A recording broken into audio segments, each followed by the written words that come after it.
The number 7 has significant meaning and symbolism in many cultures.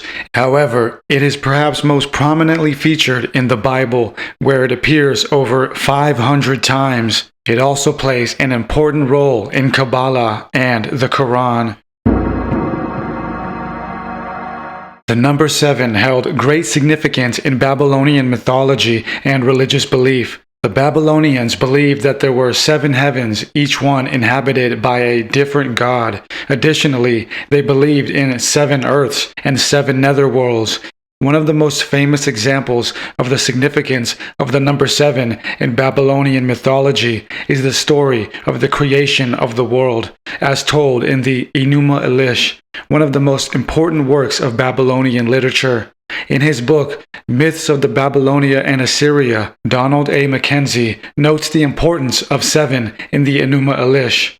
The most striking feature of the creation account in the Enuma Elish is the number 7. The universe is conceived as consisting of 7 parts, and the creation takes place in 7 stages.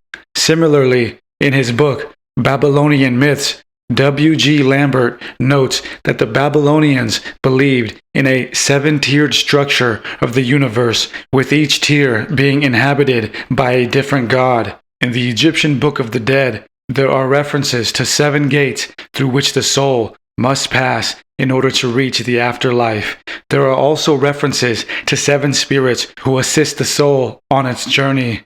Eric Hornung, a prominent Egyptologist, has written about the importance of 7 in Egyptian cosmology, noting that it represents the archetypal number of creation. In his book, Conceptions of God in Ancient Egypt, The One and the Many, he writes, 7 is the number that signifies completeness and totality in Egyptian thought. It appears in many contexts where an emphasis is placed on the idea of perfection or completion. Jean Osman, another well-known Egyptologist, has written about the importance of 7 in Egyptian religion, noting that it is often associated with the gods and their attributes. In his book, The Search for God in Ancient Egypt, he writes, the number 7 was applied in many different ways in Egyptian religious thinking. It became a kind of universal cipher for the perfection of divine order.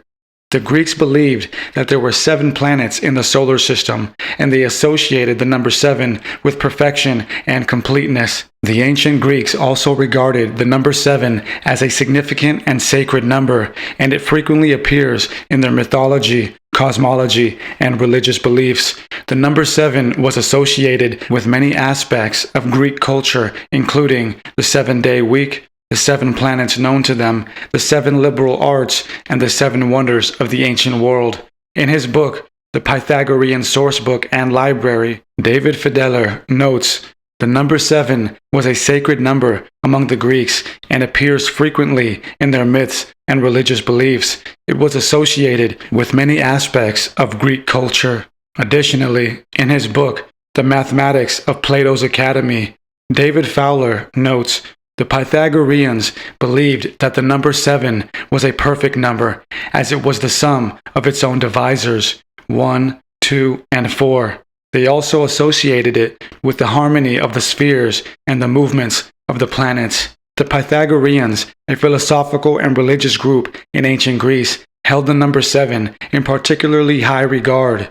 They believed that the universe was ordered according to mathematical principles, and they saw the number 7 as a symbol of this order and harmony. The Quran also mentions that there are 7 heavens and 7 earths, further emphasizing the importance of the number 7. The number 7 also appears in many other parts of the Quran. For example, there are 7 verses in the opening chapter of the Quran, known as Al-Fatiha. The Avatul Kursi, a Quranic verse, also known as the throne verse, is considered as one of the most significant and powerful verses in the Quran, and Muslims believe that reciting it 7 times can offer protection and blessings. According to Islamic tradition, this verse is believed to protect a person from evil and misfortunes if recited with faith and sincerity. Dr. Bilal Phillips, a prominent Islamic scholar, explains the importance of this verse in his book, The Purpose of Creation. Ayatul Kursi is the greatest verse in the Quran, containing the greatest name of Allah. It is a declaration of Allah's supreme sovereignty and authority over all things. Reciting it regularly in times of difficulty and danger will attract the help and protection of Allah. Furthermore, the Quran mentions 7 pairs of things that are considered important, such as 7 pairs of heavens and earths, 7 pairs of seas, and 7 pairs of skies. These pairs are believed to symbolize balance and harmony in the universe. In addition to these examples, the number 7 also appears in the Quran in the context of punishment and reward. For example, it is believed that a person will cross 7 stages of judgment on the Day of Judgment before reaching paradise or hell. The repetition of the number 7 in this context is believed to represent a complete and just system of judgment. In his book, The Message of the Quran, Muhammad Asad, a prominent Muslim scholar, writes, "The Quran's frequent use of the number 7 may be seen as a symbolic expression of the idea of a cosmic order in which all created things are interrelated and arranged in a harmonious pattern." The number 7 appears over 500 times in the Bible, making it one of the most prominent numbers in the text. It is used in a variety of contexts, from the creation account in Genesis to the book of Revelation, where it is used to symbolize the completion of God's plan for the world. One of the earliest references to the number 7 in the Bible is in the creation account in Genesis. This passage establishes the importance of the number 7 as a symbol of completion and rest.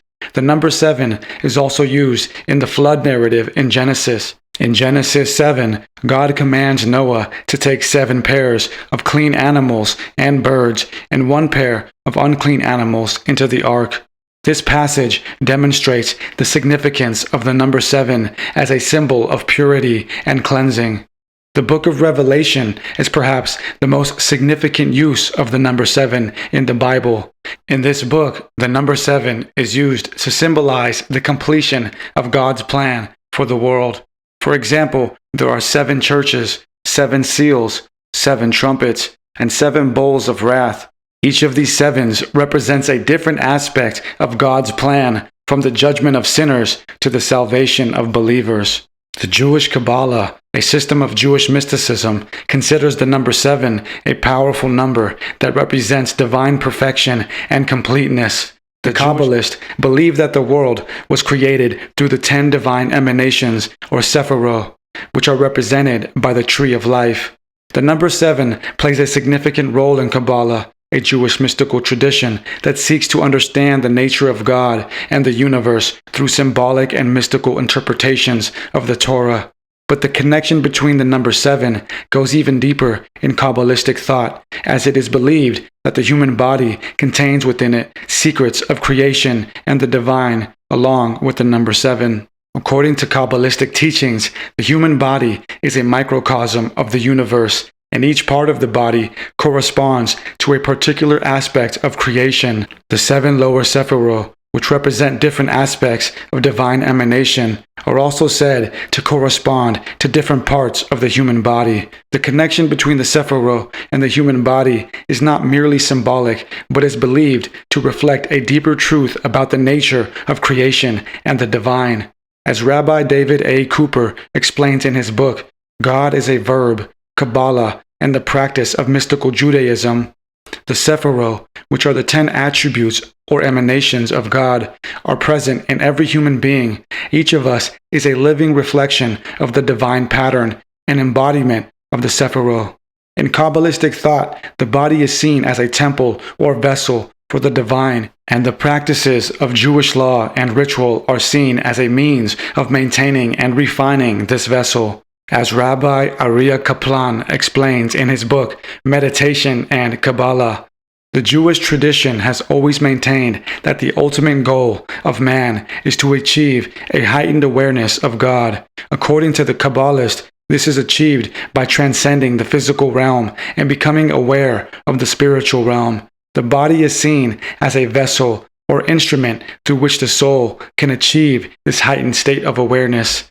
The connection between the number 7 and the human body is further emphasized by the Kabbalistic teachings on the role of the human being as a mediator between heaven and earth. As Rabbi David A. Cooper explains, every human being has the potential to become a bridge or channel between heaven and earth, to become an instrument through which the divine can manifest itself into the world.